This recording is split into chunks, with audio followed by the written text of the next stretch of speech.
The 112-year-old conservative commentator on Fox News, George Will, weighed in on Obama's policy goals with a hilariously ironic comment. Let's listen. For all the grit and hard work required to come back, for all the tasks that lie ahead, know this: the shadow of crisis has passed, and the state of the union is strong.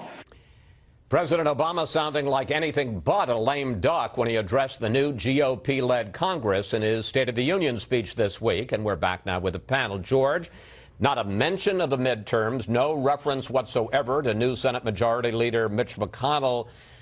Are you surprised the president decided to act as if November never happened? No, ignoring reality is part of the job description of being a progressive. So you ignore the majorities that are out there. Yes, ignoring reality is part of the job description of being progressive. Republican humor, I don't know why anybody would think that's funny. Their version of humor is just be a dick. And don't get me wrong, I'm pro dickish comedy. But it kind of has to be funny to be considered comedy. He's like, ignoring reality is progressive. Fuck those guys. Wasn't that witty and intellectual?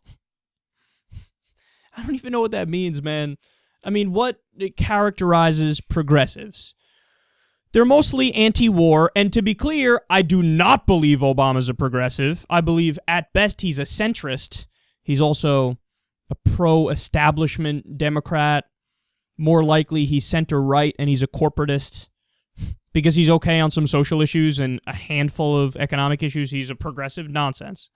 But what does characterize a progressive? Mostly being anti-war, being pro-worker, being pro-science, and being pro-equality under the law. So obviously, if you're in favor of those things, you are against reality. Because there's something super realistic about wanting to kill a bunch of people in war. It's totally pro-reality to be anti-science. It's pro-reality to hate workers and to hate equality. Got it, George Will. But look, the reason why I wanted to discuss this is because I think it really shows you a peek inside this really deep and dense right-wing bubble. Because I think he's sincere when he says stuff like that. Now, I think in his mind, he's like, obviously, I'm the one telling the harsh truths here. I keep it real. I'm George Will. That's how I roll. And he's totally oblivious to, any mistakes that he may have made in the past. So how about that, George? I mean, have you ever ignored reality in any way yourself? On the Romney's going to win big front, a mess of political experts like George Will, who's calling for Romney to win 321 electoral votes in a landslide. I guess the wild card in what I've projected is I'm projecting Minnesota to go for Romney. So obviously you can see how progressives ignore reality. Now you might say, Kyle, you're being a little bit unfair here because he was predicting before the election, and so what? He was wrong, but it was a prediction. So, I mean, what's the big deal? Well, the big deal is this. Out of the, I think there are 29 polling companies.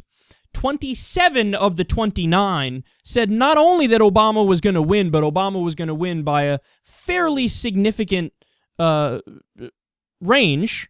And then you had the two that said he wasn't going to win. One of them was like basically too close to call, and the other one had Mitt Romney winning by like a little bit.